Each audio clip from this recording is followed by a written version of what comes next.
muchísimas gracias por venir a dar inicio a este cuarto día del Seminario El Público del Futuro FICUNAM.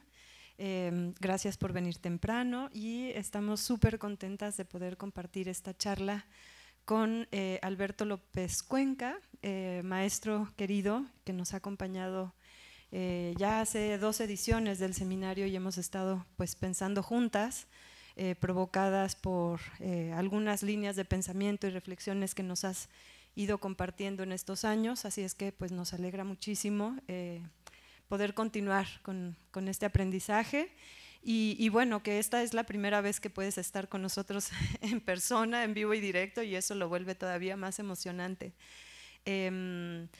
No me voy a extender, ya estamos empezando unos minutos tarde, así es que nada más presentar.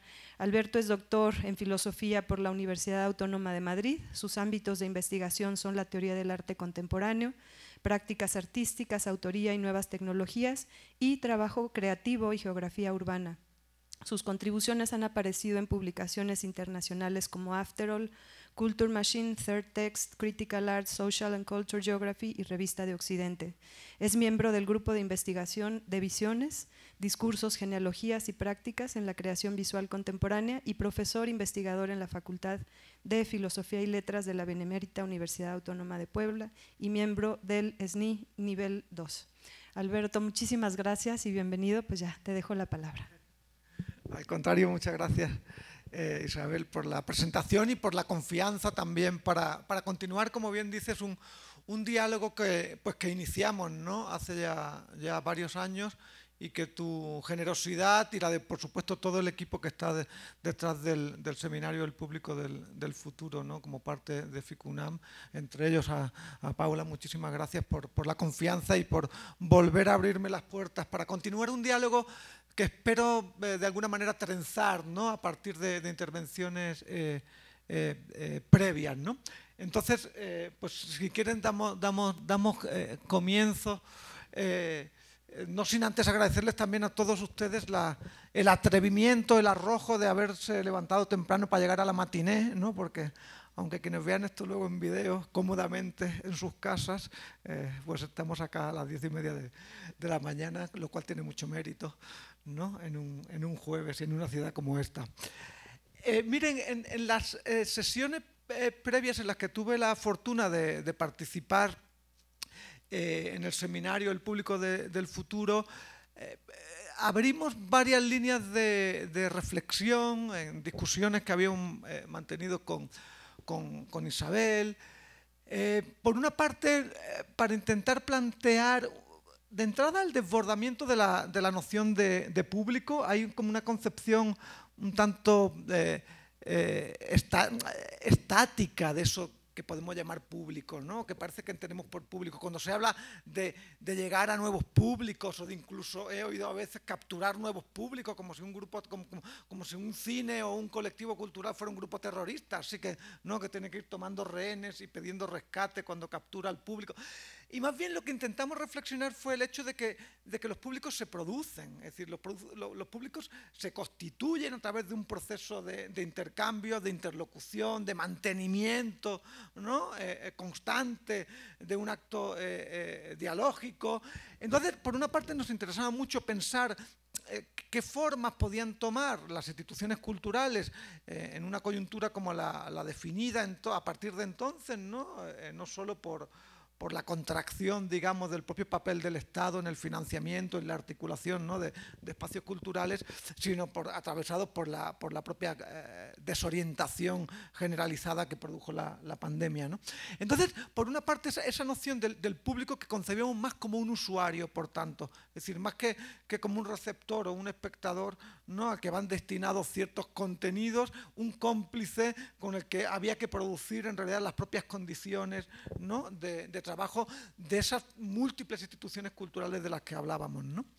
Eso nos llevó también a pensar qué forma tomaban esas instituciones culturales y proponíamos pensarlas como infraestructuras. ¿Sí? Y esto suena como muy raro, como que las instituciones culturales son infraestructuras. A ver, por una parte ha habido una tendencia, sobre todo en las decisiones de orden político, cuando se definen políticas culturales, a pensar que la política cultural lo que tiene que hacer es proveer infraestructura, espacios. Es decir, que una cineteca es un edificio o que un museo es un edificio, ¿no? Que un centro cultural básicamente es un espacio y eso, de entrada, no tiene por qué ser siempre necesariamente así. Es decir, hay maneras de producir relaciones sociales a través de las prácticas culturales que no necesariamente pasen por la articulación, ¿no? que fija o las pautas que fija una construcción, sino que en realidad la propia construcción edilicia, ¿no? Está inscrita y produce formas de relación social, es decir, el lugar en el que se encuentra, quienes tienen acceso ahí, no quienes de plano se ven descartados, ¿no? Por su propia ubicación, etcétera, etcétera. Entonces, si por una parte pensamos el público como usuario, pensamos también las iniciativas culturales infraestructurando relaciones. Y no me voy a detener ahora en esto otra vez, pero la infraestructura cultural ahí operaba entonces de múltiples maneras. En multiescalar, es decir, el local, por ejemplo, un cineclub no solo está situado en un barrio o en una ciudad, sino que está inserto en una red muchas veces internacional de circulación de materiales. ¿Sí? Y obtiene recursos o fondos o tiene colaboraciones con instituciones que no están necesariamente... Entonces, si se dan ustedes cuenta, las instituciones culturales operan a varias escalas a la vez, situadamente y a la vez ¿no? en planos distintos, heterogéneos, ¿no? Entonces, habíamos abierto como esas líneas de reflexión que cerramos con un tercer punto que era que tenía que ver con la idea de gobernanza, que tiene una connotación, si quieren ustedes, como muy neoliberal.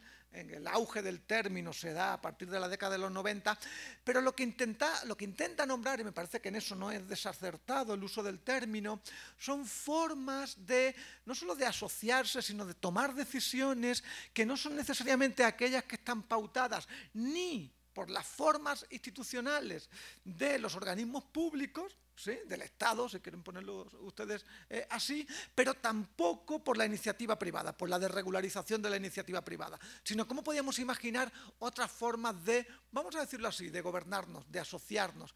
Y ahí hacíamos énfasis en el auge que había cobrado un término y lo que ese término nombraba en términos de abrir un espacio de prácticas, un espacio de reflexión, un espacio de hacer, que era el de los comunes o los bienes comunes o el hacer común, ¿no? En lugar de esa situación entre lo público y lo privado. Bueno, pues les cuento todo esto, no para aburrirlas de entrada, sino porque la intervención de hoy, de múltiples maneras, va a retomar y va a continuar algunas de esas líneas de reflexión y digamos, esa arquitectónica conceptual que se esbozaba como en esas dos intervenciones previas. La sesión de hoy va a usar eso como trampolín, ¿no? Esas tres nociones que les decía, esa concepción más del público como usuario, de las instituciones culturales como infraestructurando relaciones sociales en distintas escalas y el papel en el que podemos imaginar hay formas de asociación no necesariamente públicas ni privadas, sino que tienen que ver con un espacio de un bien común y de un cuidado común, sobre lo que voy a hablar en unos minutos. Entonces, la sesión de hoy, después de haber estado conversando con Isabel en varias ocasiones,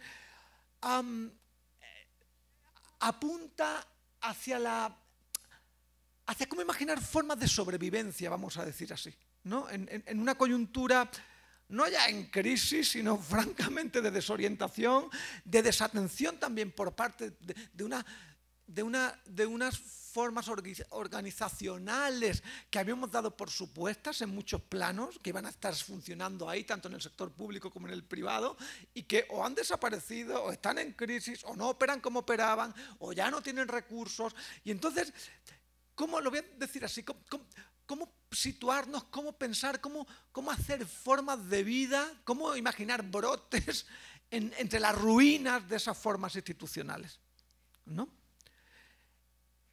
De ahí la pregunta, esta inicial, ¿no? Provocadora, si quieren. Bueno, no soy provocadora, pero en fin, en lugar de afirmar que estemos atestiguando, ¿no? La decadencia o el otoño del patriarca, y ahora hablaré de eso en un momentito, más bien cabría preguntárselo, ¿no? Es decir, estamos ante una situación, ¿no? En que esa concepción del sujeto, normalmente hombre, ¿no? Blanco, occidental, que ocupa posiciones de poder y de toma de decisiones, entra en crisis por distintas, ¿no? Por distintas presiones. Estamos realmente atestiguando la posibilidad del desplazamiento y la sustitución hacia otras formas de organización, de cuidado, ¿no? De producción. Y entonces quiero plantearles que sería necesario, si hay tal cosa como una crisis en esa dimensión, ¿no? En ese otoño del patriarca, teníamos que pensar al menos a través de la noción de desapropiación y de sobrevivencia. Y sobre esas dos nociones me gustaría como reflexionar en los siguientes minutos. ¿Podemos pasar, porfa, a la siguiente imagen? Lo que me interesa es, de entrada, pensar, y ahora voy a explicar por qué, pero pensar la posición del patriarca, y ahora voy a intentar desarrollar esto, ligada directamente a la cuestión del poder y de la posesión, ¿sí? Y que si el otoño del patriarca significa que podemos imaginar otras formas de desempoderamiento, ¿sí? Y otras formas de posesión. Ahora sí, porfa, la que sigue, ¿sí? Esto es interesante. En realidad, el patriarca, la que sigue también, el patriarca históricamente y etimológicamente es el pater familias. El pater familias era como el sujeto central que organizaba en la Roma clásica la vida de la domus, ¿no? de lo que podemos llamar ahorita casa, pero que no es exactamente una casa. En realidad, el término domus proviene del griego oikos, que ya sé que es una marca de yogur ahorita, pero no, en realidad el término oikos, ¿sí? es mucho más complejo y mucho más esquivo. Es algo así como una casa relacional, es una casa, iba a decir poshumanista, pero en realidad es prehumanista más bien, más que poshumanista, porque el oikos era no solo un territorio, un espacio donde había humanos, ¿sí? Es decir, había esposa, había hijos o hijas, ¿no? Había una familia, ¿no? Que convivía en el oikos, pero también había un territorio de cultivo, un terreno de cultivo, había por supuesto esclavos, es decir, mano de obra esclava, había animales, había recursos materiales. Entonces, por eso hago el énfasis en la dimensión relacional. Esto me lleva de vuelta a la idea de infraestructura, es decir, que la infraestructura no es una cosa. Un centro cultural o un puente no es una cosa. Es decir, no, funciona más como un verbo, si quieren ustedes, más que como un nombre. Es decir, la infraestructura lo que hace es que pasen cosas, ¿vale? Muchas veces cosas imprevisibles, eso está bien interesante. Los centros culturales, ¿no? Los archivos, las colecciones, las bibliotecas, infraestructuran relaciones, pero no siempre pueden prever qué es lo que va a pasar ahí.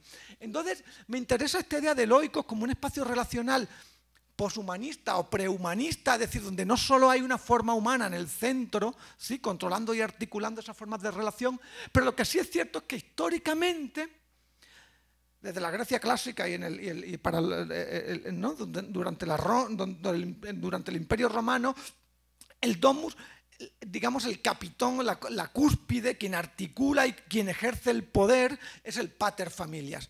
De hecho, la patria potestad, ¿sí? La patria potestad es el ejercicio del poder que ejecuta el padre, ¿vale? Entonces, es obvio que hay en esta estructura relacional del oikos, ¿sí? Hay una figura que es una figura central en la articulación de esas formas relacionales, quien ejerce el poder y quien posee, porque esto es súper importante, es decir, el pater familias es quien tenía la capacidad de emancipar a sus hijos. La emancipación, la modernidad nos enseñó que la emancipación se gana, se cobra. ¿Sí? Las revueltas sociales conducen a la emancipación de la clase obrera. Eso es un invento de la modernidad. Históricamente la emancipación la concedía el pater familias. El pater familias es el que en el ejercicio de su potestad, de su poder, y dado que poseía el control de todos esos recursos que les enumeraba antes, podía liberarlos, podía emanciparlos. Y no era ni siquiera tan fácil, no me voy a detener en eso. Tenía que venderlo, y venderlo 3 veces, para que eventualmente se emancipe. En fin, un lío, ¿sí? ¿Por qué les cuento todo esto? Ahora sí, la siguiente, porfa. Porque en realidad el término economía proviene de oikos, ¿sí? De la marca de yogur. de marca, de yogur, no, o sea, de todo el rollo esto que les conté. ¿Sí? Es decir, la economía tendría que ver con las formas de regular los modos de vida relacionales en la casa, en esa casa extendida, en esa casa prehumana o posthumana, ¿vale? ¿Qué formas ha tomado el oikos? ¿Qué formas ha tomado la casa? ¿Qué forma ha tomado la economía? Pues, bueno, hay al menos tres acepciones, ¿no? ¿Así me oyen bien? ¿O sí, no? Es que me lo pongo mucho y como que suena así como fatal, pues. Una acepción es la economía de mercado, estas tres acepciones, digamos, las más comúnmente generalizadas, ¿verdad?, están regidas por distintos valores, es decir, están orientadas a producir distintos tipos de valores o son guiadas por distintos valores, ¿vale?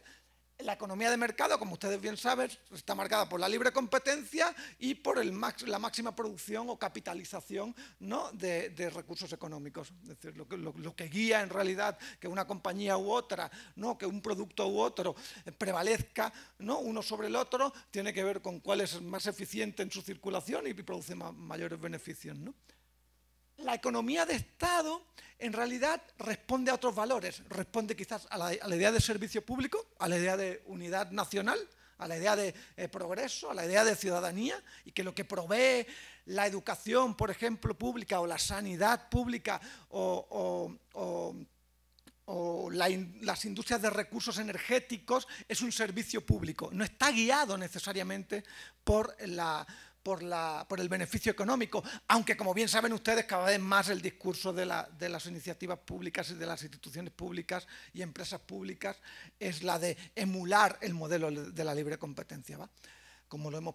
En fin, el tercer caso, que siempre... O sea, esto no quiere decir que uno sustituya al otro. De hecho, en un mismo territorio pueden perfectamente estar cohabitando. Bueno, no sé si cohabitando es el término. O complementándose o disputándose en realidad, ¿no? El tercero que ha cobrado mucha fuerza en los últimos años, sobre todo, paradójicamente, con el auge de los discursos neoliberales a partir de la década de los 80 y sobre todo los 90 hacia acá, a su vez cobran también mucha fuerza discursos sobre unas formas de habitar el mundo, de producir esa casa relacional de la que les hablaba antes, que están guiadas por valores de orden social o morales. Algunos hablan de economías morales, ¿no? Porque ¿qué es lo que estaría, digamos, qué valores son los que animan, ¿no?, esa forma de producción económica? Puede ser la diversidad, puede ser el cuidado, ¿sí?, puede ser la reciprocidad, puede ser la atención, es decir, pueden ser valores que en realidad entran directamente en conflicto, en este caso, con esos otros valores que rigen esos otros sistemas económicos, ¿vale? Pasamos a la siguiente, por favor. Vale, esto es como la sección de etimología del día. Es interesante porque en esa casa relacional, ¿no?, de una manera expandida, la idea de arte no existe etimológicamente. ¿Sí? De hecho, ni siquiera la de cultura. Lo que existe originalmente es la tecné, es decir, la habilidad para hacer algo, ya sea un muro, el amor o ecuaciones. ¿Sí? Daba igual, todo eso era una tecné, era la habilidad práctica para hacer algo siguiendo reglas. Esto era muy importante, que hubiera reglas. La paideia, que está ligada con esa noción, que los antropólogos van a traducir o van a entender pues como endoculturación, es lo que nos hace ser parte del oikos, ser parte de la colectividad, de la comunidad. ¿Qué es lo que configuraba la paideia? De donde viene, por cierto, el término pedagogía, claro. ¿Sí? ¿Qué es lo que nos daba? Nos daba una lengua, nos daba un relato histórico, nos da una mitología, ¿sí?, nos da movie, ¿no?, o el IMCINE, qué sé yo. Es decir, son pésimos ejemplos eso, ahora verán por qué. En realidad son formas de endoculturación, es decir, de sumar a los sujetos, esto va a quedar chido, van a ver, de sujetar a los individuos. Te sujeto en la medida en que te doy una lengua, te doy una historia, te doy un relato, pero al hacerlo devienes sujeto, devienes individuo. ¿Vale? Entonces, la paideia tenía esa función, ¿va? Los alemanes van a llamar eso Bildung, ¿sí?, que nosotros podemos traducir como formación. Y todavía a veces hablamos de formación, ¿no? De que la escuela es formativa o de que ir a la biblioteca nos forma como... Exactamente. Esa es la concepción que tienen de cultura, porque no hay tal cosa como cultura. La cultura es un invento conceptual e institucional de fines del siglo XVIII y del XIX. Digo, esto es más complicado que lo que estoy diciendo, pero para entendernos. Van a acuñar el término culture. Van a acuñar el término culture para nombrar específicamente objetos o cosas valiosas. Por eso van a ser necesarios museos, colecciones. Podemos pasar a la siguiente.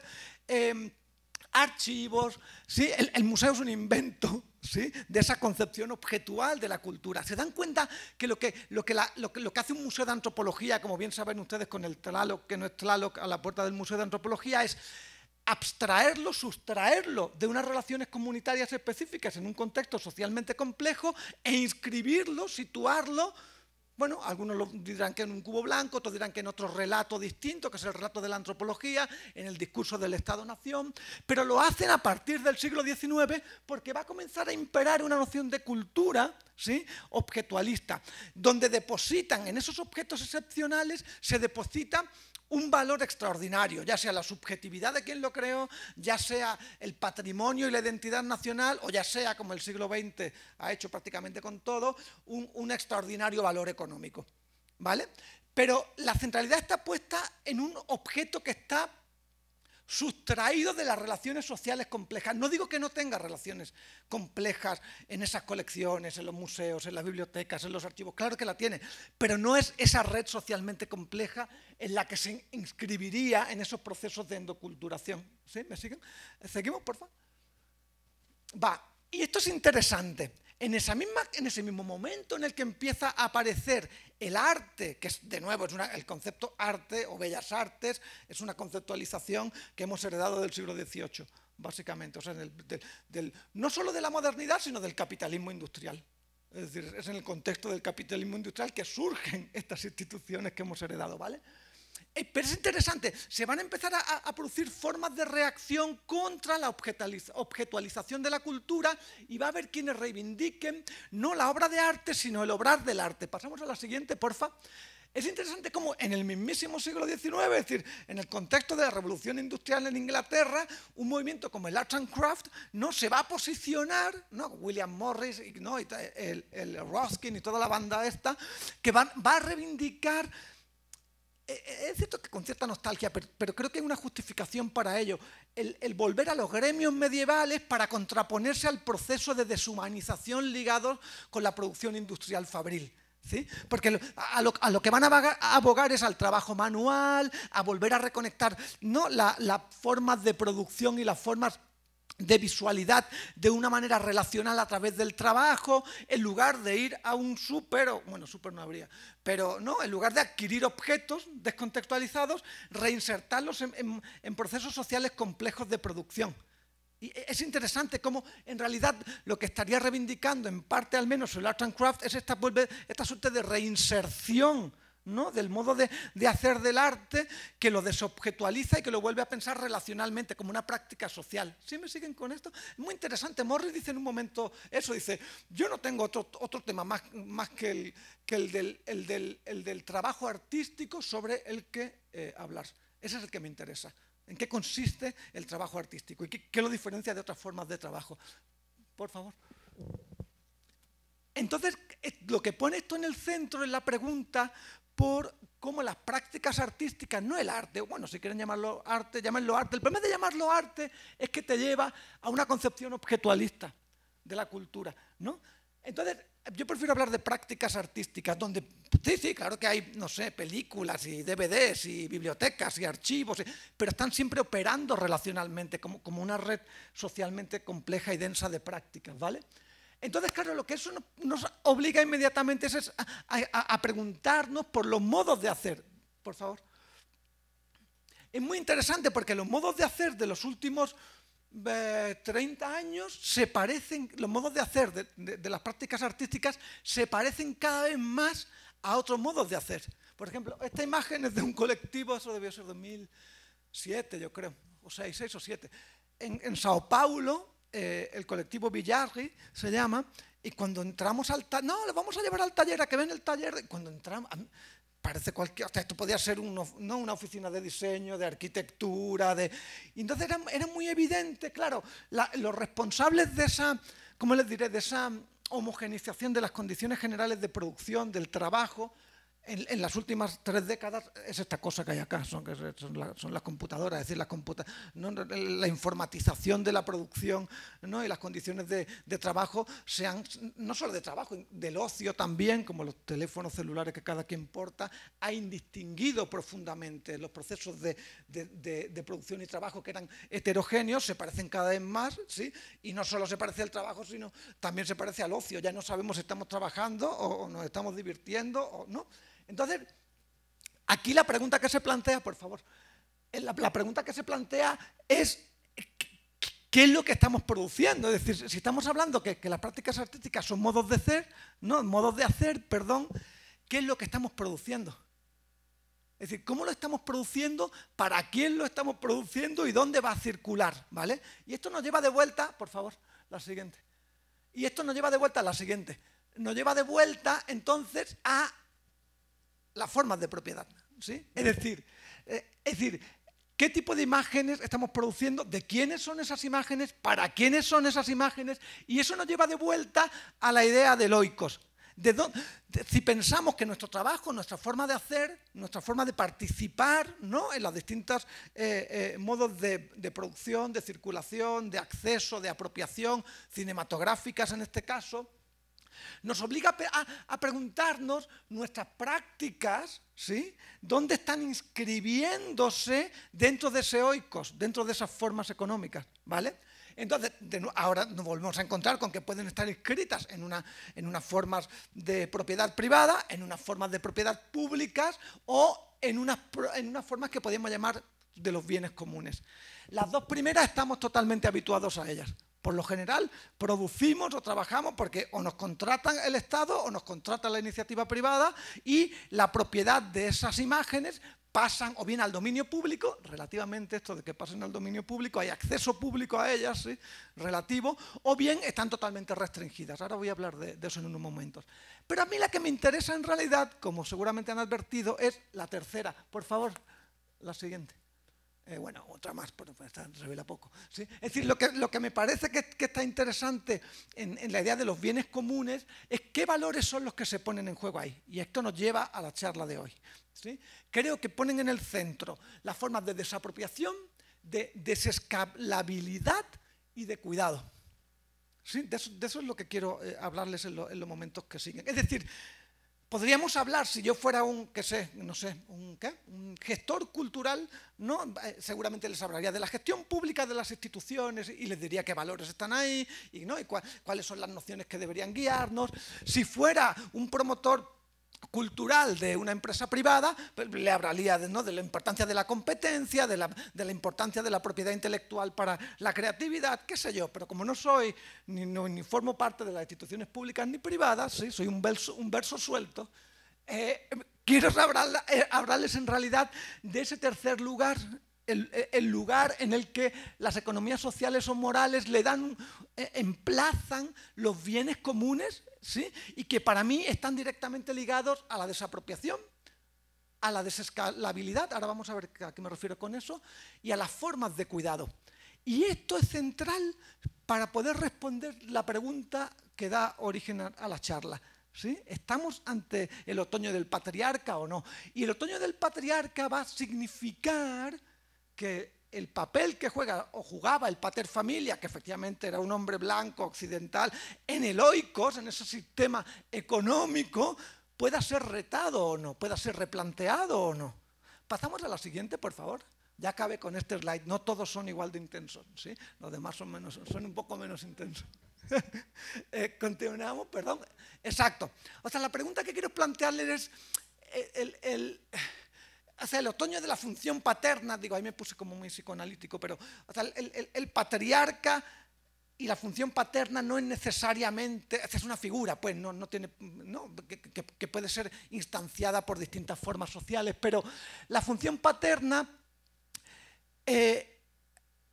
híjole, sí tengo que contar esto. Es decir, la función del padre en términos psicoanalíticos lo que hace es separar al niño de la madre, básicamente. Y lo hace a través de la norma. Le dice, ¿sabes qué? No te puedes acostar con tu madre. ¿Sí? Yo soy aquí tu padre y vengo a separar. Y entonces eso tiene un efecto, que es un efecto muy interesante, que es que al producir esa cesura, ese corte, lo que da pie mediante la prohibición al deseo. Un deseo que es el de la restitución, puede ser que sea de la madre, o en general de una novia, un novio, yo qué sé, o un osito de peluche, ¿no?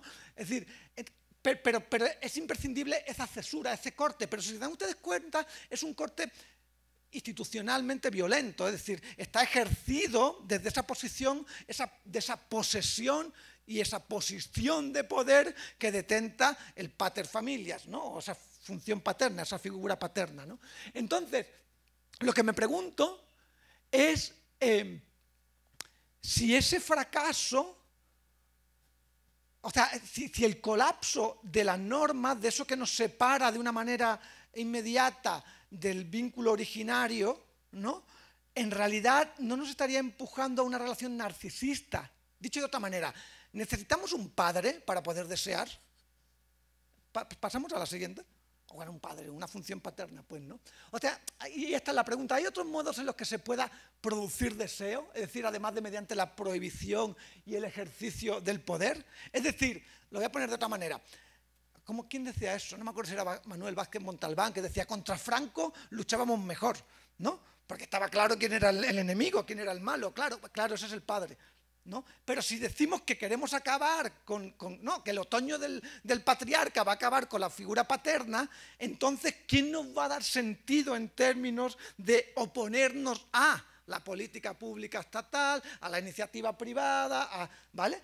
O sea, lo que estoy intentando decir es que incide directamente de cómo podemos imaginar otras formas de deseo, de cuidado. ¿Me siguen en esto o no? O sea, si no hay prohibición, ¿cómo diantres deseamos? ¿Frente a qué deseamos? ¿Vale? Lo que voy a intentar argumentarles es que tenemos que desear, o sea, tenemos que buscar formas de cuidado, de atención, de relación, precisamente sin esos modos de prohibición, sin esa normatividad que estaba detentada en esa estructura, ¿no?, del domus por el pater familias. ¿Va? Okay. Ahora sí, pasamos a la siguiente, por favor. Vale, la primera reflexión entonces tiene que ver con la desapropiación. Obviamente estamos hablando aquí, o lo que me interesa hablar es de la desapropiación cultural, ¿sí?, o de las imágenes, o de los films, ¿no?, o de la producción cinematográfica, es decir, ¿de quiénes son esas imágenes? Es decir, ¿de quiénes son esas imágenes y qué podemos hacer con ellas para organizarnos en un orden económico, ¿no?, en un oikos, en un sistema relacional común, ¿sí?, que esté guiado por el bien común, ¿no? Es decir, por la idea de desapropiación, ahora voy a explicar a qué me refiero con eso, de desescalamiento y de cuidado, que es lo que creo que cobra un papel crucial, determinante, en esas formas económicas. La siguiente, por favor. Vale, entonces hay cuatro aspectos que me gustaría ligar con la idea de desapropiación. Una que es muy importante, que es contraintuitiva, es que creo que es muy importante, es clave, es crucial disociar la autoría de la propiedad.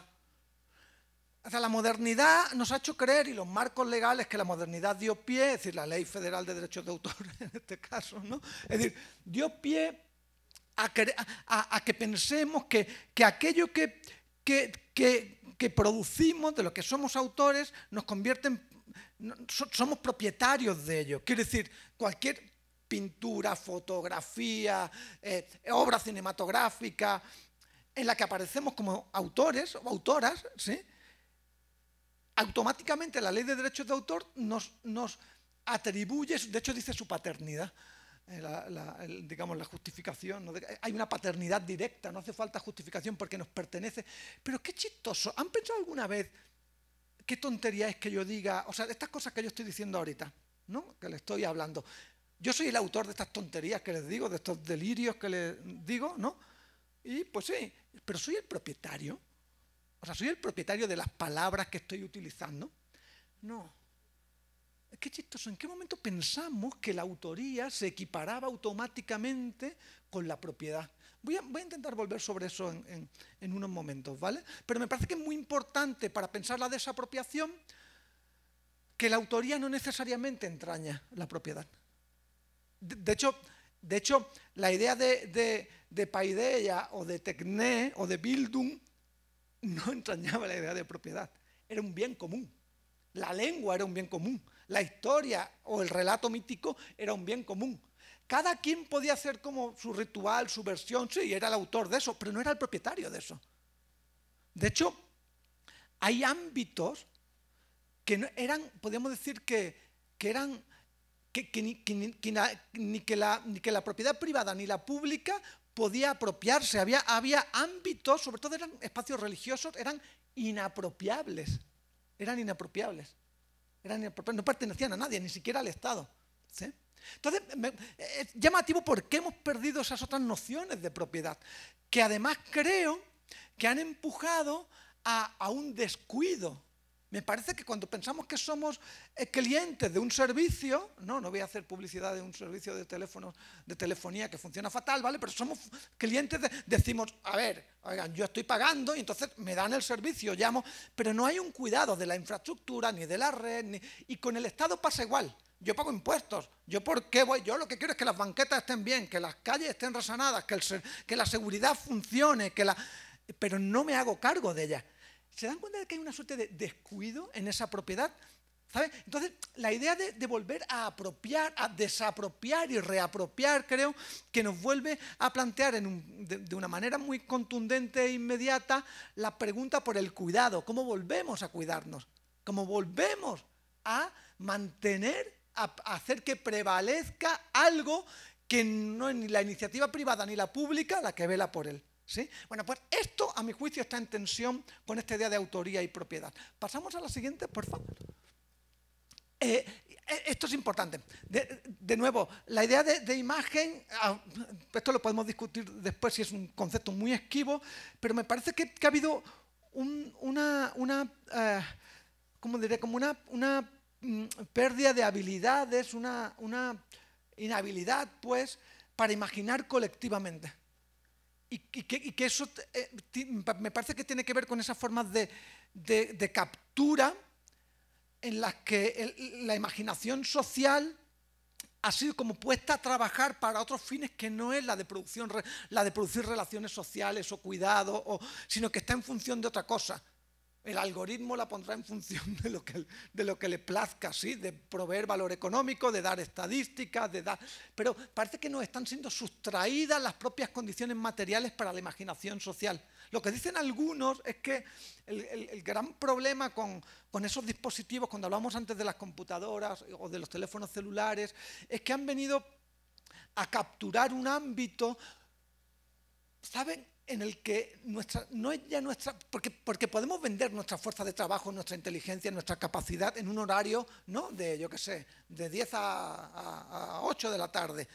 Pero se suponía que cuando te salías de la hora de trabajo, con tu tiempo y tu fuerza de imaginación, hacías otras cosas, ¿no? Te juntabas yo qué sé, en un sindicato, en un grupo de teatro, ¿no? En un grupo terrorista, yo qué sé, lo que te diera tiempo, ¿no? Entonces, lo que ocurriría con las condiciones materiales dispuestas por la digitalización es que ya no hay diferencia entre el ocio y el trabajo. Y por tanto, ¿dónde quedan los momentos liberados para los ejercicios de imaginación social? ¿Me siguen en esto? Por eso es tan importante las formas de captura y las formas de relación que podemos imaginar, ¿no? Continuamos, por favor. Bien, el bien común es fundamental en este relato, ya se los anunciaba antes. ¿Por qué? Porque hay una tercera posición entre la iniciativa pública y la privada, ¿no?, que concibe los bienes como bien como privados o como públicos. Y lo del bien público es importante, porque tendemos a pensar, y así está teorizado y así está, digamos, legalmente establecido, instituido, que los bienes públicos nos pertenecen a todos, ¿no? Yo que sé, que el parque de Chapultepec le pertenece a todos los mexicanos, ¿vale? O el Museo de Antropología porque es patrimonio. Sí, pero tú no decides quién lo cuida, qué empresa recoge la basura, a qué hora abre, a qué hora cierra. Es un bien público, está administrado en realidad por el Estado. Los bienes comunes no. Los bienes comunes no, los bienes comunes efectivamente pertenece, yo qué sé, una milpa, una biblioteca, un archivo, un tórculo para imprimir. Puede estar inscrito en una red que lo concibe como un bien público, ¿no? Y eso implica no solo que es una propiedad colectiva, y esto está interesante, no quiere decir que los bienes comunes no pertenecen a todos, solo pertenecen a aquellas y aquellos que lo cuidan. Una milpa, por ejemplo. ¿Sí? Una milpa no es el bosque de Chapultepec o el parque de Chapultepec. ¿Sí? ¿Por qué no lo es? Porque solo le pertenece a aquellos que la cuidan. ¿Y quiénes la cuidan? Entonces, digamos que el bien común es restrictivo, pero exige un tipo de cuidado.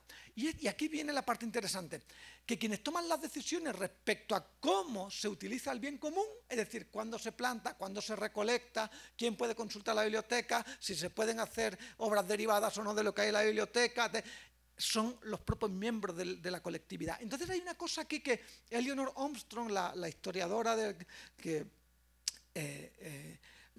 es una economista política que gana el Nobel precisamente teorizando sobre los bienes comunes en 1999. Esteba dice que es una idiota que no entiende nada, pero bueno, dejemos eso de lado. Gustavo Esteba. O sea, que no entiende cómo funcionan los bienes comunes en México, al menos, ¿no? Pero lo que sí es interesante es que los bienes comunes lo que permiten es la pervivencia de la colectividad. Esto es súper importante. Esto es súper importante porque en realidad si pervive el archivo, si pervive la biblioteca, si pervive el tórculo, si pervive el cineclub, si pervive la milpa o el río, pervive la colectividad que está asociada con ella. Si le vendemos cualquier de esas cosas a una empresa canadiense que las va a explotar o vender o subcontratar, se acabó la colectividad. ¿Ven la importancia del bien? Entonces, el bien común no es una cosa. El bien común es, híjole, Peter Linebaugh dice que es una forma de vida. El bien común es la vida misma. Es cómo nos organizamos para sobrevivir, para subsistir. Y yo creo que ya están empezando a atisbar hacia dónde va el argumento. ¿Continuamos, por favor? La forma de desapropiación, perdón que puse un anglicismo ahí, no lo puse ni en cursiva ni nada, pero es que está difícil de traducir. En español suelen traducir literacy por alfabetización, lo cual suena fatal. Suena así como que te vas a la Sierra Norte de Puebla a obligar, ¿no?, a quienes no hablan español a que hablen español, ¿no?, haciendo planillas, ¿no? No, literacy no es eso. Literacy se parece más bien a tecné. Es el término tecné que les decía antes en griego. La literacy es la habilidad para hacer algo con algo. ¿Sí? Es decir, por ejemplo, cuando en inglés hablan de cultural literacy o cuando hablan de digital literacy, ¿sabes? O de media literacy, claro, alfabetización mediática, no tiene, ¿cómo que alfabetización mediática? No, lo que dice es, tienes la capacidad de aprender a hacer algo a través de esa otra cosa. Entonces, a mí me parece que las lógicas de desapropiación respecto a ciertos archivos, colecciones, reservorios, que están sobre todo en instituciones públicas que son infrautilizados, ¿sí?, pueden ser inscritos en unas maneras distintas de literacy. ¿Me explico? Es decir, un ejemplo específico. Probablemente la cantidad de material que se muestra de la Cineteca o del Munal es ridículo en términos de lo que hay en el archivo y lo que se programa públicamente. Entonces la pregunta ahí es, ¿esa es la única manera de poseer el archivo y de, por tanto, demostrarlo públicamente, o hay otras maneras? ¿Habría otras maneras en las que podemos aprender, gozar, imaginar formas críticas, poner en marcha estrategias de organización política y de cuidados a través de esos archivos? Y entonces eso implicaría, y ahora les voy a hablar de eso en unos momentos, estrategias de desapropiación o de reapropiación que nos obligarían a cuidar esos archivos y a cuidarnos nosotras y nosotros mediante su supervivencia. ¿Ven hacia dónde voy? Va. Muy rápidamente, le hice como algunos ejemplillos. Pasamos a la siguiente, por favor. Esto no es nuevo, en realidad, quiero decir, y es muy interesante porque creo que pasa. Pero esta idea de desapropiación, de que las obras de arte o de que las imágenes no están inscritas en un periodo histórico específico, sino que aparecen, como dice A.B. Warburg, esto es del historiador del arte A.B. Warburg, que, ¿no?, hace lo que llama Atlas Mnemosine, en el que él aboga por una historia del arte no lineal. Él sostiene que las imágenes de la historia del arte, él dice que la historia del arte son cuentos de fantasmas para adultos, ¿no? Como cuentos de terror para adultos. ¿Por qué? Porque él dice que las imágenes aparecen y desaparecen en el relato de la imaginación social. Aparecen en un grabado, luego aparece en la publicidad, luego desaparece, aparece en un libro de texto, aparece en un mural. Y sin embargo, la historia del arte ha tendido a enseñarnos que las imágenes pertenecen a un único lugar, a un único momento, el momento en el que fueron concebidas. Pero, ¿y todos los momentos en los que vuelven a aparecer? ¿Esos no son momentos en los que pertenecen? ¿No? Entonces, Warburg tiene una idea, en mi opinión, desapropiada de la obra de arte. ¿Sí? Es decir, no pertenece al autor. Continuamos, por favor, la siguiente.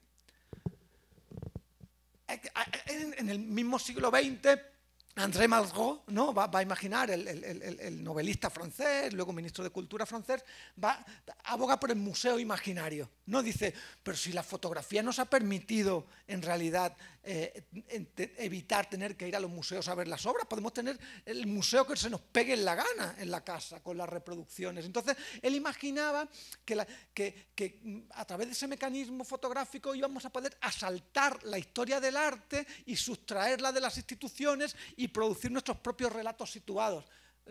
¿Ponemos la siguiente, por favor? Y eso es lo que hace John Berger en una serie que cumplía 50 años el año pasado, Modos de ver, que producen para la BBC, donde es claramente un ejercicio de desapropiación de las imágenes de la historia del arte que estaba en los museos, en los catálogos, en los ensayos académicos, y que Berger y sus secuaces imaginan que pueden ser usadas para otras muchas cosas. Pueden ser usadas para la crítica social, no para la emancipación, no para el aprendizaje, pero para eso hay que desapropiarlas de esos relatos. Fíjense qué interesante. En estos tres momentos que seleccioné, lo que produce ¿cómo les diré? La capacidad, el empoderamiento, si me permiten utilizar ese término, para asaltar esos grandes relatos de la historia del arte, son interrupciones tecnológicas. La fotografía, en el caso de Warburg y de Malraux, y la televisión, en el caso de Berger. Es decir, hay una dislocación, hay algo que permite traducir, desplazar, reapropiar, y creo que no nos cuesta advertir que los procesos de digitalización actuales tienen un efecto similar. O, bueno, más bien podrían tener un efecto similar a estos, ¿no?, que produjeron esta suerte de estrategias de desapropiación, ¿sí?, en estas posiciones, ¿no?, que encarnan estos tres casos. ¿Continuamos, por favor? Bueno, el Betamax, en realidad, desde la década de los 70, no me puedo detener con esto, pero es una historia fascinante, en realidad. ¿Por qué le ganó el VHS al Betamax en términos de preferencia de público? No puedo entrar en eso, pero es una historia fascinante al respecto, ¿sí? La otra es que cuando Sony saca al mercado en 1976 el Betamax, Universal Studios lo demanda.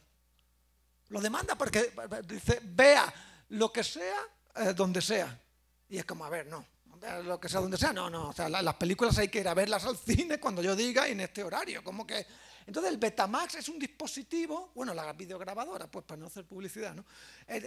La videograbadora es un dispositivo que permitía saltar el relato de esas imágenes que estaban controladas empresarialmente, en este caso por Universal Studios, que entra en conflicto, bueno, con otra empresa. Entonces, entre 1976 y 1984, 8 años tarda el pleito legal en Estados Unidos, claro, para resolver si el Betamax viola o no los derechos de autor. Porque lo que decía Universal Studios era que tenían un comercial, me acuerdo que había como 2 series policíacas, una era Colombo y la otra sería Kodiak, supongo, bueno, no sé. La cosa es que tenían un comercial, los de Sony Betamax, donde decían, ¿por qué tienes que elegir entre una y otra? Ve una y graba la otra. Y entonces Universal Studios dijo, ¿cómo que graba la otra? La otra es nuestra, no la puedes grabar, ¿no? Bueno, 8 años de pleitos, de abogados, de disputas sociales, hay un texto de un tipo, Greenberg se llama From Betamax to Blockbuster, se lo recomiendo, está muy chido porque lo que evidencia es que el Betamax no era una cosa, no era esa cosa. Estaba ligada a cineclubes, a asociaciones de gente que copiaba, editaba, montaba. ¿Te acuerdan cuando les hablaba antes de que la infraestructura no es una cosa, que es un verbo? Bueno, pues esto es un verbo, esto no es una cosa. Cuando digo que es un verbo es que conjuga relaciones, ¿vale? Que es lo que hacen los verbos, no relacionan. Entonces lo que cuenta Greenberg lo cuenta muy convincentemente y por supuesto Sony se puso del lado de los movimientos sociales a favor de la apropiación de la imagen porque le convenía seguir vendiendo, ¿no? las grabadoras. Bueno, el resultado de esto es que efectivamente el Tribunal Supremo de Justicia de Estados Unidos, por un voto de diferencia, le dio la razón a Sony. Bueno, a Sony, a los demandantes, porque era Sony, de que no violaba los derechos de autor, porque tenía otras muchas funciones, aparte de grabar Colombo. Quiero decir, se podían hacer muchas otras cosas, ¿no? Es como ilegalizar las armas, pésimo ejemplo, pero ¿no? Que sirven para asaltar a una ancianita, pero también ¿no? Para protegerte, yo qué sé, de un gobernador del PRI, que ya solo queda uno, ¿no? Entonces, ¿no? Que decir, ¿me siguen? No puedes ilegalizar el instrumento, que el instrumento produce relaciones sociales, ¿no? Per se no es ilegal o legal, son las relaciones que genera, ¿no? Bueno, acaban ganando el pleito. Para mí esto es un enorme ejemplo, yo hablo de la historia del arte en la era Betamax, es decir, cómo esto es la antesala de lo que luego va a pasar con la digitalización, obviamente. Pero lo que me parece muy interesante aquí es que esto es una herramienta para llevar a cabo un ejercicio de desapropiación de esos relatos que están controlados institucionalmente, ya sea por iniciativas públicas o privadas. Permite imaginar formas desde otros lugares para producir relatos, asociación e imaginación social. ¿Vale? ¿Continuamos, por favor? Bueno, esto lo puse como una provocación, en realidad, ¿no? Ya ven que la revista Time pone como el personaje del año, al final de cada año.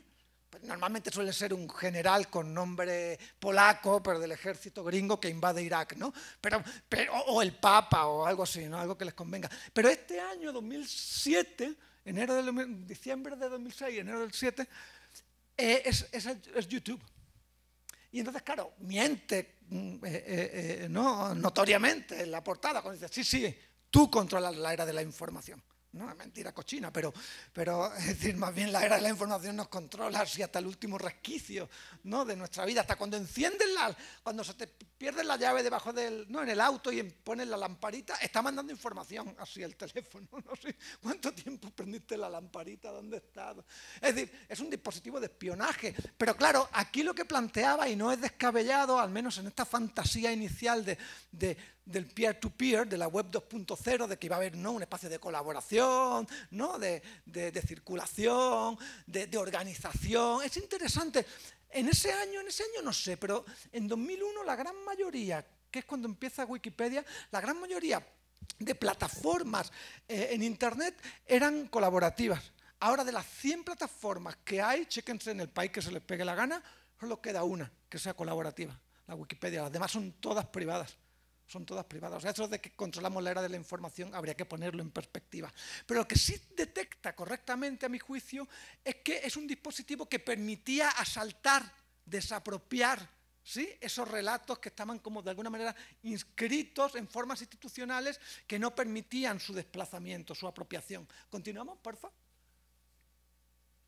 Sí, vuelves a picar, está intrigante esto del 98.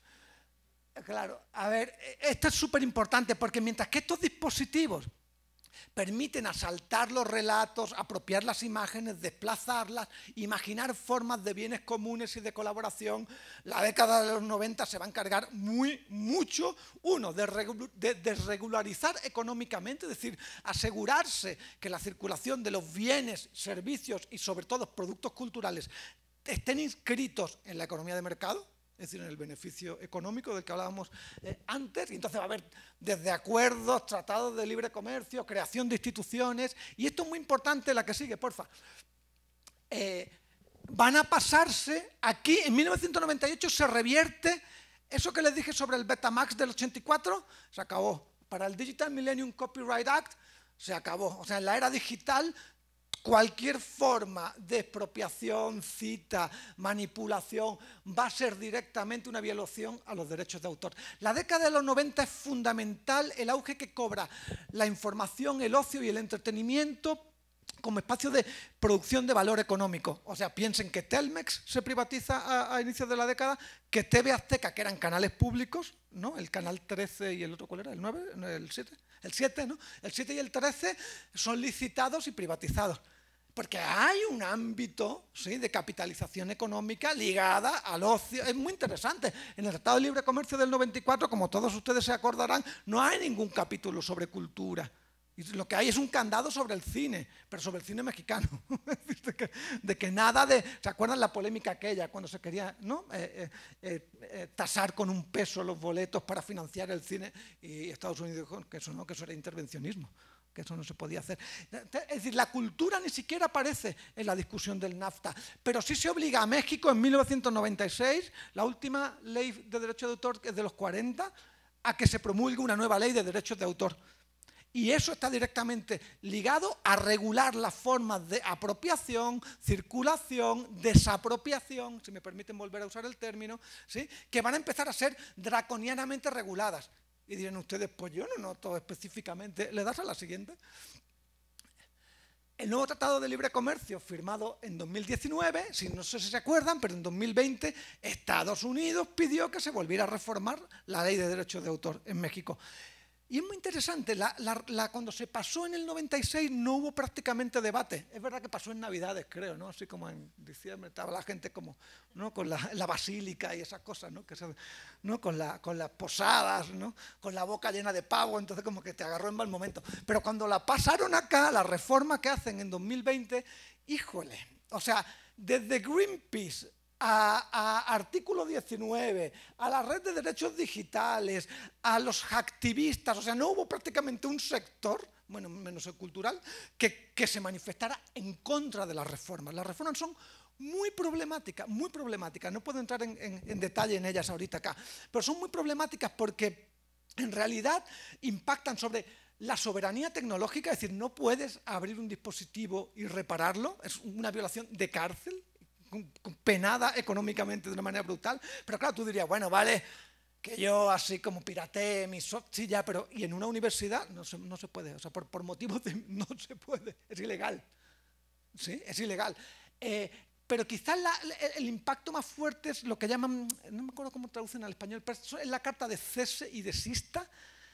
Eso no existía en México hasta que promulgan esta ley, que consiste en que o sea, tú subes a las redes sociales cualquier producción, ¿no?, un meme, un fragmento de una peli. Lo más normal ahorita es que te bajen el contenido alegando que está protegido por derechos de autor.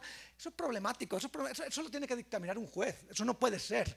De hecho, es un algoritmo el que te lo baja, y te lo baja preventivamente, lo cual es violentísimo porque incide directamente sobre la libertad de expresión. ¿Se acuerdan aquel video del, ¿cómo se llama el presidente aquel? Que era un crack, el que decía, no, estamos ya llegando, quedan 4 minutos, no menos, 5, ¿se acuerdan? Bueno, aquello se bajó alegando, apelando a la ley de derechos de autor. Y en realidad lo que hace es censurar, porque tú puedes alegar que viola los derechos. Imagínate que está, por ejemplo, la nota que salió en la campaña electoral de Estado de México, ¿no?, sobre el financiamiento y el desvío de fondos de una de las candidatas. Bueno, pues alegar que en redes sociales se viola el derecho, se podría haber alegado, cosa que no se podía hacer. En fin, da igual. Pero el asunto es que se abre la puerta a un tipo de censura, sí, que es gravísima, porque además, insisto, está algoritmizada. Bueno, eso afortunadamente está siendo revisado por la Suprema Corte de Justicia de la Nación. Es decir, se demandó, y de hecho la CNDH avaló la demanda porque efectivamente violaba derechos constitucionales básicos, ¿no? Y entonces están en disputa. Cuando decidan si la CEDENA debe no controlar o no el país, luego ya decidirán esto, pero en fin, el asunto es que ahora mismo, más. Pasamos a la siguiente, porfa. ¿Va la siguiente? Ok. Nosotros abrimos desde 2007, intentamos abrir espacios para pensar las leyes de derechos de autor, la autoría, la propiedad, más allá de un debate económico y legal, que es lo que se ha hecho habitualmente.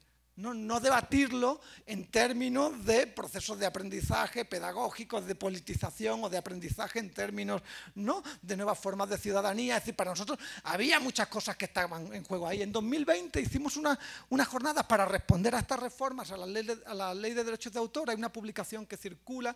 Luego, el año pasado, pues, ¿le puedes pasar a la siguiente, por favor? Organizamos un foro enorme antes de la reunión de la UNESCO en septiembre, que se llamaba Digitalizar en Común formas distribuidas de propiedad y autoría culturales, con las que lo que estábamos intentando promulgar es que tiene que haber, es decir, que junto a la iniciativa pública y privada tiene que haber al menos un tercer espacio para formas colectivas de apropiación de archivos públicos.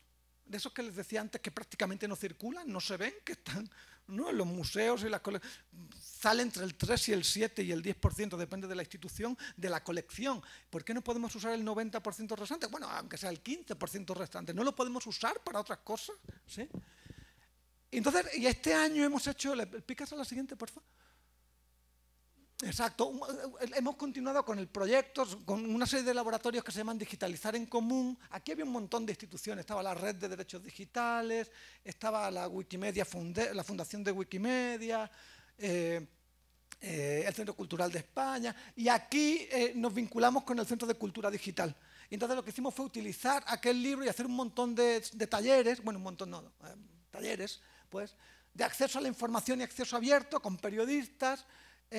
¿Por qué digitalizar en común? Haciendo un glosario, ¿no?, con activistas, ¿no?, con colectivos culturales, no, se fue hacia un glosario para liberar la cultura, perdón. Y aquel fue bien interesante, con estudiantes de comunicación, ¿no? Como que es muy interesante imaginar cuál es la función social de la comunicación en este contexto sumamente cercado, ¿no?, por las leyes de derechos de autor. Cerramos, pasamos a la siguiente. O sea, esto es lo que tendría que ver con la cuestión de la desapropiación. ¿Qué es lo que está en juego con la desapropiación? Muy rápidamente, quiero hacer algunas notas sobre qué es lo que está ligado a la noción de supervivencia y qué tiene que ver eso de la supervivencia con la desapropiación. ¿Le das a la siguiente? Pasa a la siguiente, por favor. Vale. Es interesante, Lem-Manovich en 2020 o 21 publica Lem-Manovich como el pop, el teórico de los nuevos medios, ¿no? Su libro más conocido es El lenguaje de los nuevos medios, de principios de los 2000 yo creo. Entonces, en este libro hace un análisis que lo lleva a concluir que la escala en la que se producen imágenes, circulan videos, se acceden a ellos, ya no es humana. Es tal la dimensión de ese archivo flotante, digamos, que la única manera de lidiar con ella, como toda la polémica que se está desatando en torno a la inteligencia artificial, es computacional. Es computacional, es decir, es tal él da un ejemplo que es ridículo en realidad. Él cita el estudio de otro autor donde dice, este cuate había hecho un estudio respecto a cuántas obras impresionistas se habían producido, ¿no?, en Francia. No me acuerdo del número exacto, pero pon tú que fueran 6.000. Entonces rastrea cuántas de esas 6.000 son las que han construido el canon del arte impresionista. Y se da cuenta que no son más que 300. Que son 300 las que circulan en catálogos, están en colecciones, en exposiciones. Y entonces lo que Manovich dice es, algo similar ocurre con la cultura digital. Pensamos que la cultura digital es eso que vemos, que nosotros vemos, y eso es una ridiculez, en realidad, en relación con qué pautas son las que regulan, por así decir, los modos de producción, de circulación, ¿no?, y de reproducción de esas producciones culturales digitales. Entonces, por lo que aboga es por un cambio de escala masiva y computacional. Es decir, para él la crítica cultural debería ser crítica del software y debería ser básicamente cuantitativa. O sea, se acabó eso de la hermenéutica, ¿no?, de la historia del arte, eso no sirve para entender esto. ¿Vale? ¿Le picas a la siguiente, por favor? ¿No? Entonces, lo que plantea es en qué medida la escala de la cultura digital está desestabilizando las prácticas culturales y nuestras ideas existentes al respecto. La escala, o sea, la dimensión, digamos, ¿no?, en la que se introduce y que no es abarcable ni conceptualmente ni experiencialmente por los modos de percepción humanas, entiende él. ¿Le pasas a la siguiente, por favor? Mi propuesta es justo la contraria. Mi propuesta es justo desescalar. No se trata de escalar, sino que si tenemos que imaginar otras formas de vida y supervivencia, no se trata, no digo que haya que renegar de las formas de mediación digitales, sino más bien, ¿le das a la siguiente? Creo que la manera en la que tenemos que responder a ellas es situándonos en qué escala queremos operar, ¿no? Iván Illich decía en su trabajo, en muchos lugares, pero en su trabajo sobre la comunalidad, decía algo sobre el automóvil que creo que se puede aplicar a la manera en la que la digitalización ha escalado nuestra experiencia. ¿Saben? Lo que Illich planteaba ahí es que hay un momento en el que el automóvil es muy útil para ir a cierta velocidad, para llegar antes a ciertos lugares, pero como aumenta la velocidad, nos podemos cada vez ubicar en lugares más alejados de donde trabajamos, ¿no? Es decir, vivimos cada vez más lejos de donde trabajamos, hacemos viajes cada vez más largos, pero eso implica que hay atascos de tráfico, implica que tenemos que pagar seguros, implica que necesitamos un estacionamiento donde ponerlo, implica que tenemos que llevarlo a revisión cada no sé cuánto. Entonces, Illich dice, la aceleración a la que nos suma el automóvil es tal que en última instancia lo que hace es hacernos perder el tiempo. No ganas tiempo, estás perdida. Hay un momento en el que la aceleración cambia de escala. Entonces creo que nos teníamos que preguntar exactamente lo mismo respecto a la digitalización. Es decir, ¿estamos haciendo lo que queremos hacer? ¿Se acuerdan de la pregunta por el deseo? ¿Sí? ¿O necesitamos un pater familias en el domus digital, en el oikos digital, que nos diga exactamente qué es lo que tenemos que hacer en cada momento? ¿O tenemos que tomar decisiones nosotros y nosotras? Para hacer eso creo que hay que desescalar. Que hay que desescalar, es decir, se piensa muy alegremente en términos, ¿no?, como globales, desterritorializados, de que ya no hay lugares no inmediatos de acción, sino que en realidad estamos operando en todos los lugares a la vez, esta suerte de ubicuidad, ¿no? Me parece que justo hay que reaccionar en una dirección contraria a esa, es decir, situarnos cada vez más. ¿Podemos poner la siguiente, por favor? A eso me refiero, situar, es decir, desde dónde estamos programando, dónde estamos abriendo nuestra biblioteca, quiénes son la gente que opera ahí como usuarios, cuál es el contexto, ¿no?, y las formas en las que queremos que se articule infraestructuralmente nuestro propio proyecto, es decir, situarnos en lugar de desterritorializarnos, que es lo que Manovich fantasea. ¿Le damos a la siguiente, por favor?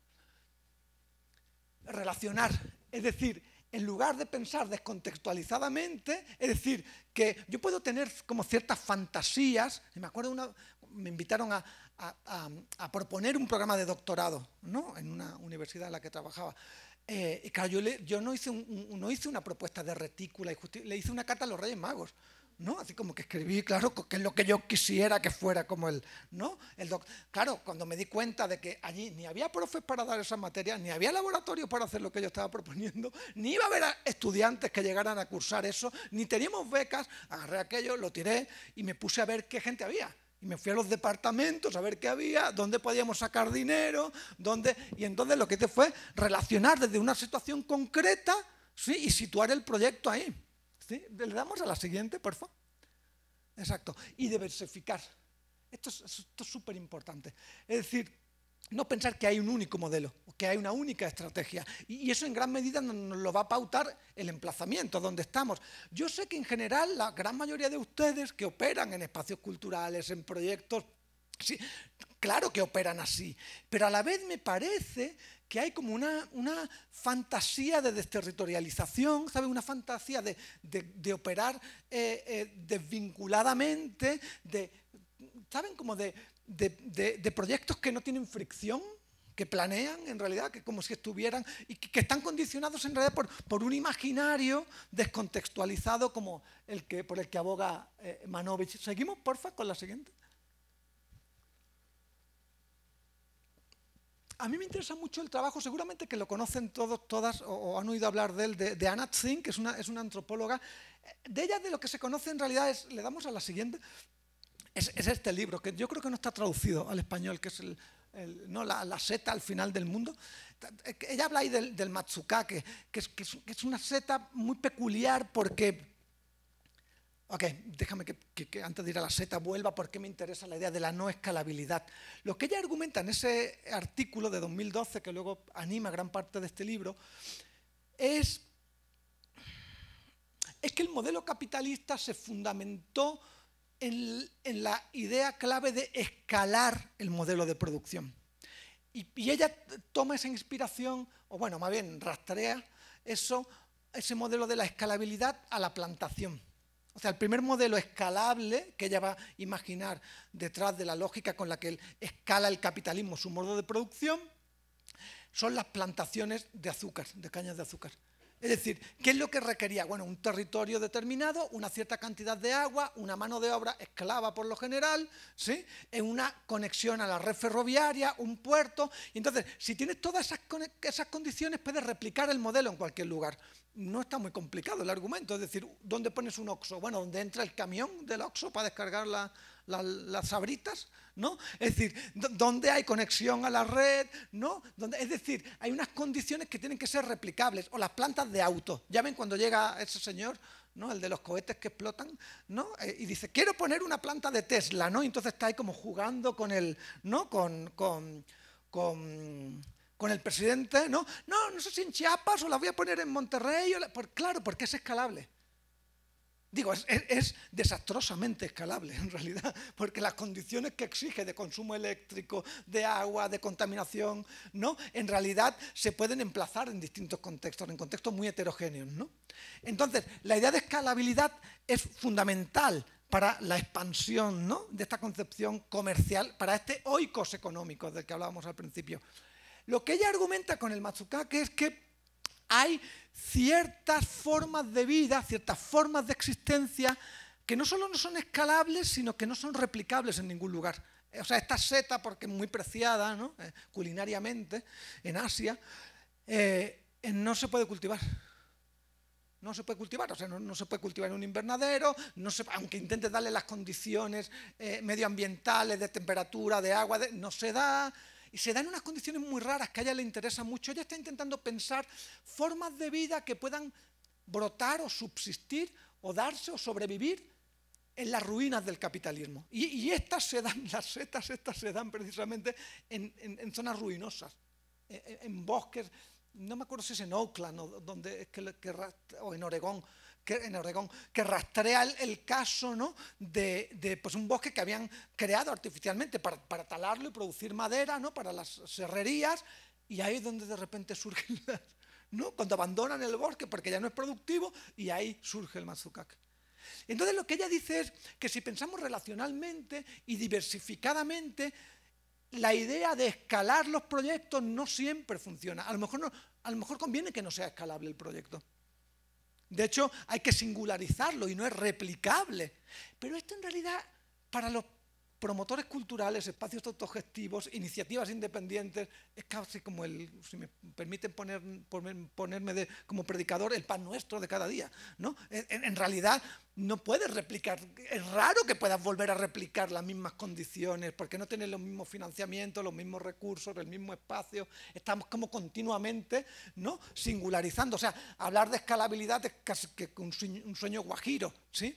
Pero por eso me interesa especialmente que interroguemos cuál es nuestro lugar en términos de sobrevivencia en ese contexto digital que muchos tecnofílicos como Manovich imaginan que ya eso cambió drástica e irreversiblemente las condiciones, ¿no? De subsistencia y sobrevivencia.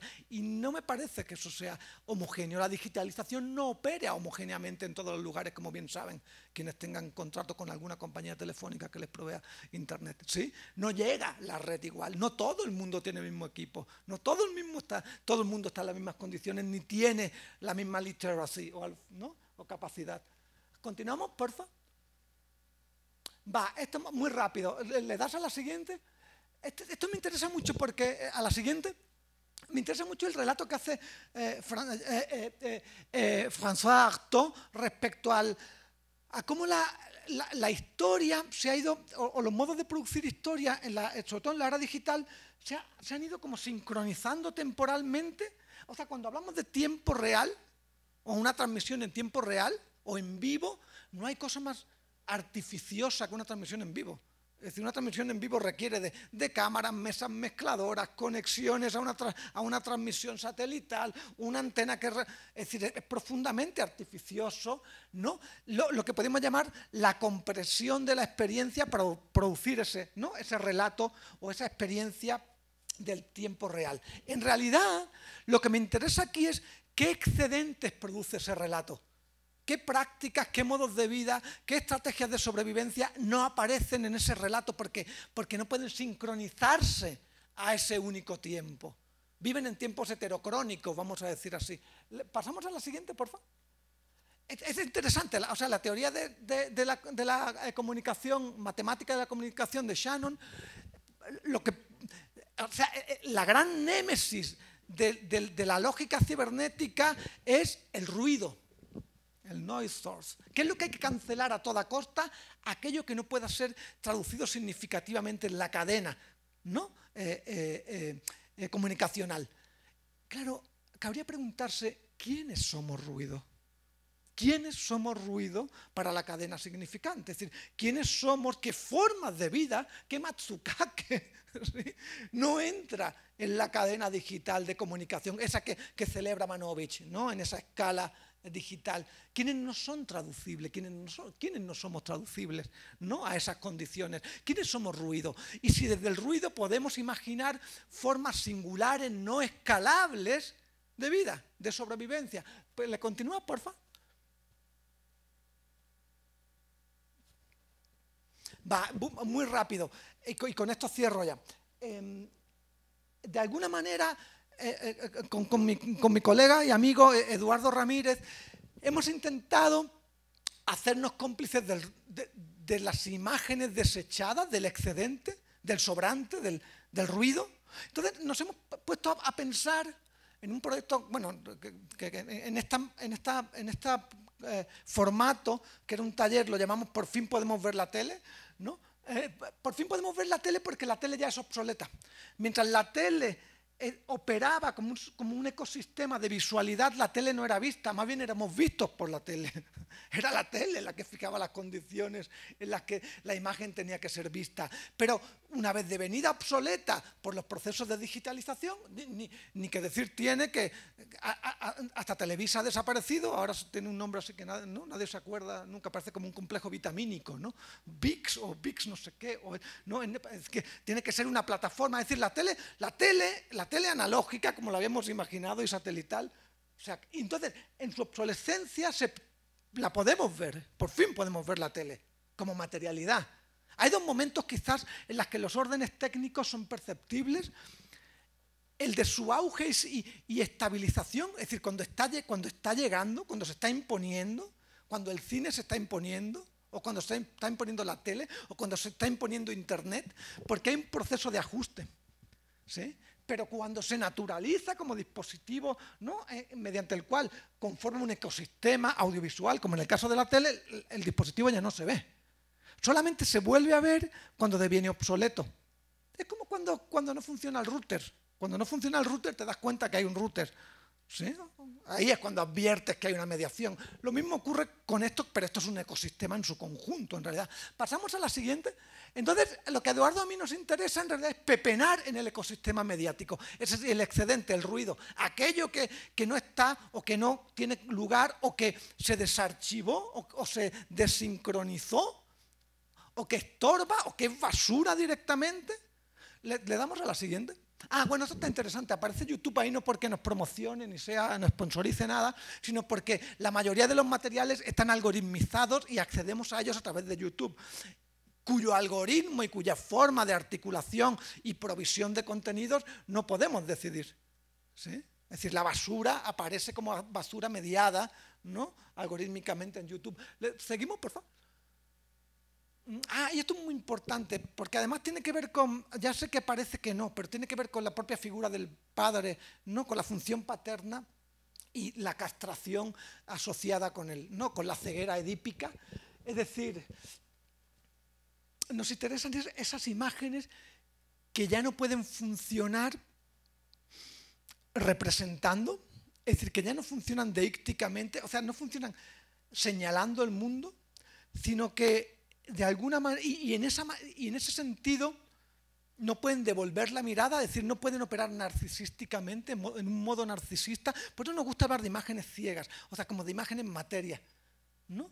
De imágenes que en realidad aparecen disociadas, por así decir, de estructuras narrativas específicas, ¿no? Y que quizás eso nos permite advertirlas, verlas inscritas en otras redes materiales. ¿Le das a la siguiente, por favor?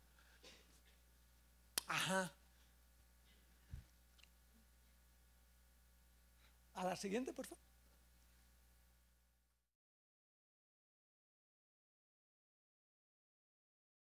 Entonces, y con esto voy cerrando ya. Pensamos entonces en unas imágenes desatadas, desvinculadas de archivos, de colecciones, de relatos. Claro, imágenes que han devenido información, imágenes data, es decir, que están como procesadas, ¿no? Algorítmicamente, y que están, por tanto, desarchivadas. Y que en esa suerte de excedencia nos permiten y nos obligan como Tsin con el Matsukake, con las condiciones como ruinosas en las que surgen nuevas formas de vida. ¿Sí? Imaginar desde aquí, activar desde aquí, apropiarnos desde aquí, hacer desde aquí que surjan otros continentes, no por citar al poeta, es decir, que surjan otras formas de vida. ¿Le das le pasas, por favor? Entonces, armamos todo un conjunto de archivos, es decir, asaltando irrestrictamente. Nos quedamos en 1984, ¿no? En la era Betamax, donde no se están violando los derechos de autor. Es decir, donde imaginamos formas recombinatorias, ¿no? De esos archivos excedentes, archivos y elementos que están circulando abiertamente, ¿sí? En la red, pero que tienen que ser no algoritmizados y procesados como imagina Manovich, sino al revés. ¿Le das a la siguiente? Situadamente. O sea, tienen que estar situados, tienen que estar siendo leídos, tienen que estar convertidos en post-it, discutidos situadamente, trabajados lentamente, es decir, reinscritos en otras formas de sociabilidad. ¿Sí?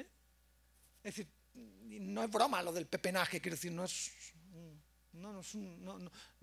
un guiño, pues, es una estrategia, pues, ¿no? De recolectar entre la basura y surgir de entre la basura, de entre el excedente. La siguiente, yo creo que ya con esto acabo.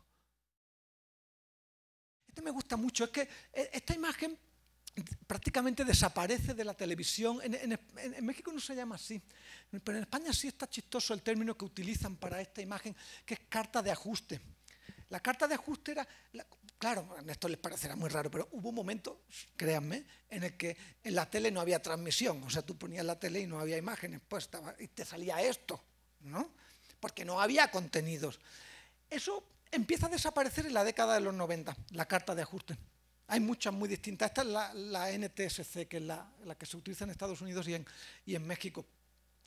Entonces, ya cuando antes les decía que hay un proceso mediante el cual las formas tecnológicas están estabilizándose y que en ese momento puedes ver cómo operan, cómo desplazan otros mecanismos, y hay un momento de obsolescencia en el que se les vuelve a ver, en este caso como chatarra, como sobrante. Vean como en los cafés hipsters y no tan hipsters hay pantallas de televisión viejitas, ¿saben? Hacía patadas, ¿no? Porque hay un excedente que no les parece como chistoso en términos de un remanente de ese ecosistema audiovisual, pero que ahora es inoperante, ¿no? Es como les diré, sí, es como el Edipo ese ciego, es como ¿no? Como la masculinidad castrada, ¿no? Es decir, como la imagen que no significa, la imagen cegada.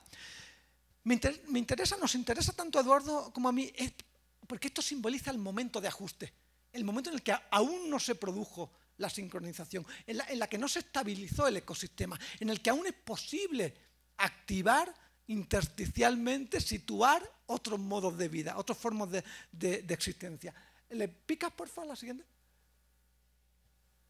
La idea de oikos no es solo etimológicamente antecedente de economía, sino también de ecología. Es decir, no es solo la casa, sino podemos decir que la casa mundo, la casa planeta, la casa ecosistema, mucho más complejo. Entonces, me gustaría pensar, o nos gusta pensar, en qué economías, en qué ecologías, en qué oikos de la imagen desapropiada podemos habitar hoy, imaginar formas de vida hoy. ¿Le das a la siguiente? Es decir, un orden sin padre. ¿Se acuerdan? La función paterna en la cual el padre tenía que poner, de alguna manera, prohibiendo o normando, da sentido a la existencia. Bueno, ¿cómo podemos vivir en un orden sin padre? Es decir, en un orden desapropiado, relacional y situado, y sobre todo que pone en el centro nuevas formas de atención y de cuidado. ¿Cómo podemos imaginar eso? ¿O cómo podemos nombrar nuestros propios procesos quizás en estos términos? Y en ese sentido, resituarlos, reinscribirlos, es decir, desescalarlos. Creo que lo dejaría aquí, no sin agradecerles antes su enorme paciencia por aguantar este ladrillo larguísimo.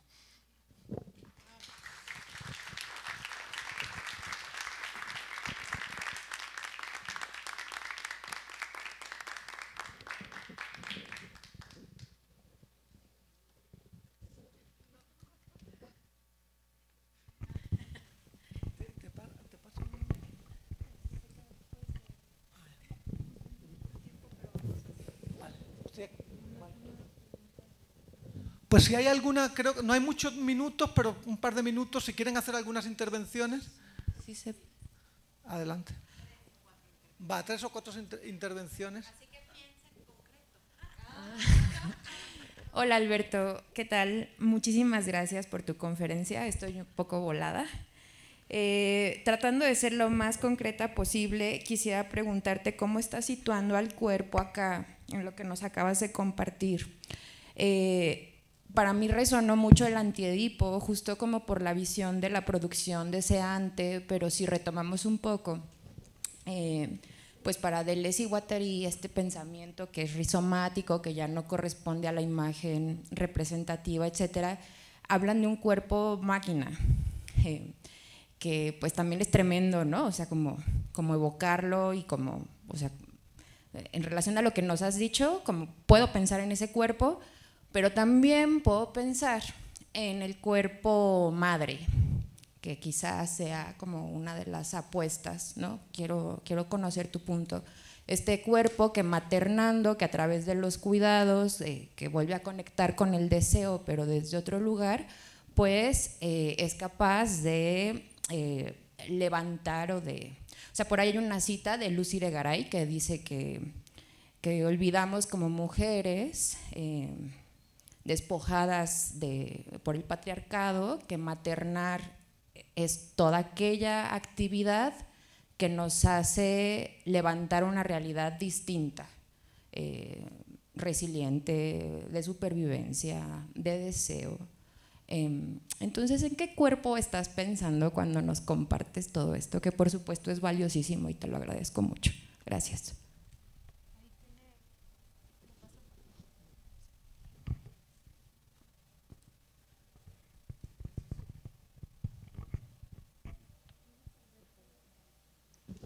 Yo digo que mejor hagan las intervenciones, por si luego no me da tiempo a contestar mucho. Como soy muy rollero, mejor oírlas a ustedes y luego ya. Ok, bueno, tengo una pregunta, solamente un contexto. ¿Qué tal, Albert? Repasando todo lo que nos has comentado, toda una revisión sobre lo que ha estado pasando, sucede, qué alternativas existen, etcétera. Estaba recordando mucho de estas prácticas de post-internet y mucho de los acontecimientos en cuestión de lo que han sido las experiencias en las nuevas tecnologías, sobre todo que marcabas mucho en la época de los 90, el boom del video, de tecnologías que hicieron una democratización, tal vez por decirlo de una manera, el de acercar cierto tipo de herramientas para liberar a varios autores y nuevos productores, que eso fue como que una bandera que se estaba promulgando en ese tiempo. Empezó a haber una gran oferta de producciones, la digitalización de los medios, festivales en línea como el Press Fest, de Film, Digital Films, etcétera, etcétera.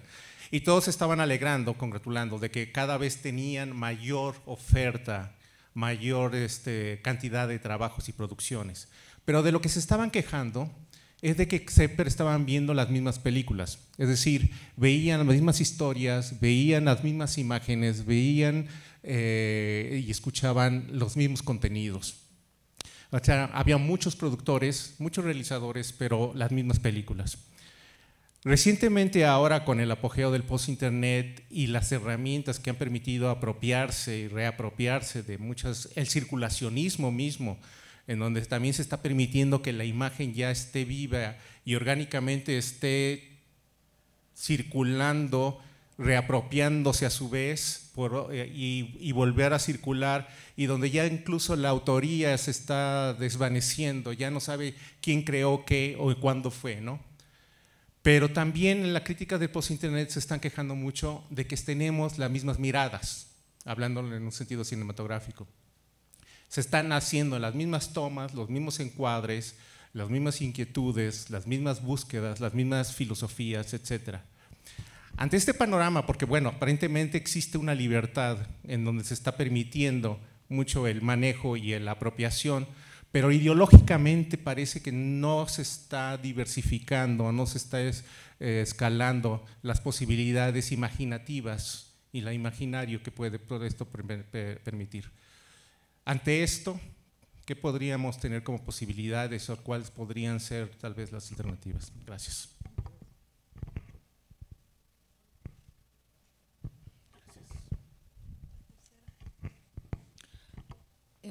Bueno, es que qué intenso empezar el día así.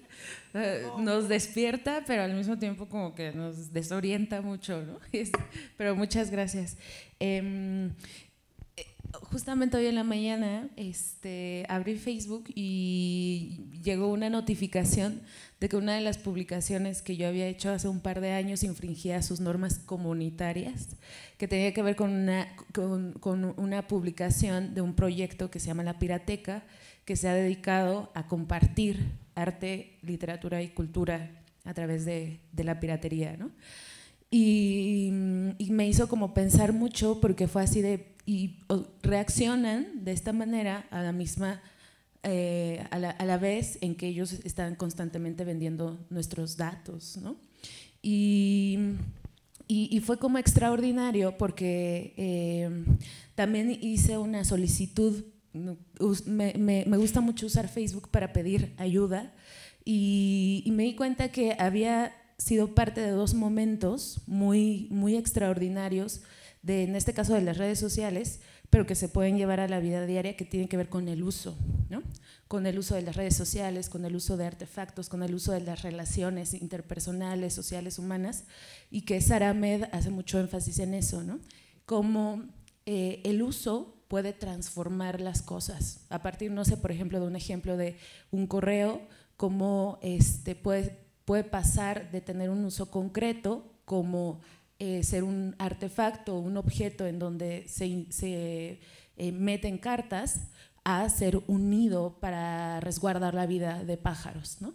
Entonces, no sé tú cómo desde esta visión múltiple del uso, ¿no? Que ahorita también es demasiado problemático, ¿no? Puedes tú vincular no solo las imágenes, sino como en este caso el cine concretamente.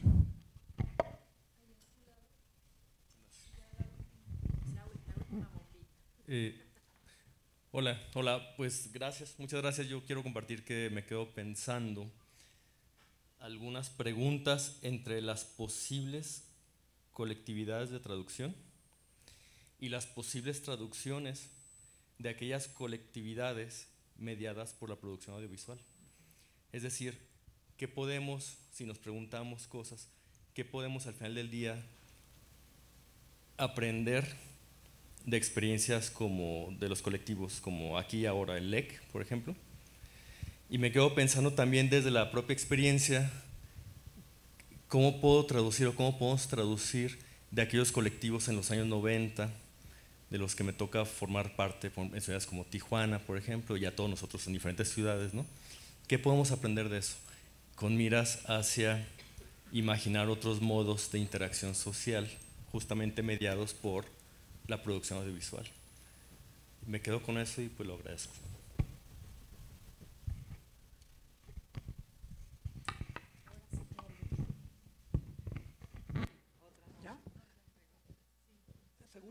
Híjole, una de las cosas que siempre me genera como mucha inquietud, recelo y poca empatía a pesar de la intensidad, ¿no?, en la que quizás pueda como participar, es el poco tiempo que nos da para escucharnos, ¿no? Y como que la parte buena empieza ahora, quiero decir, no es ¿no?, el monólogo este aterrador al que lo sometí, perdón, no era mi intención amargarles el desayuno del jueves por la mañana.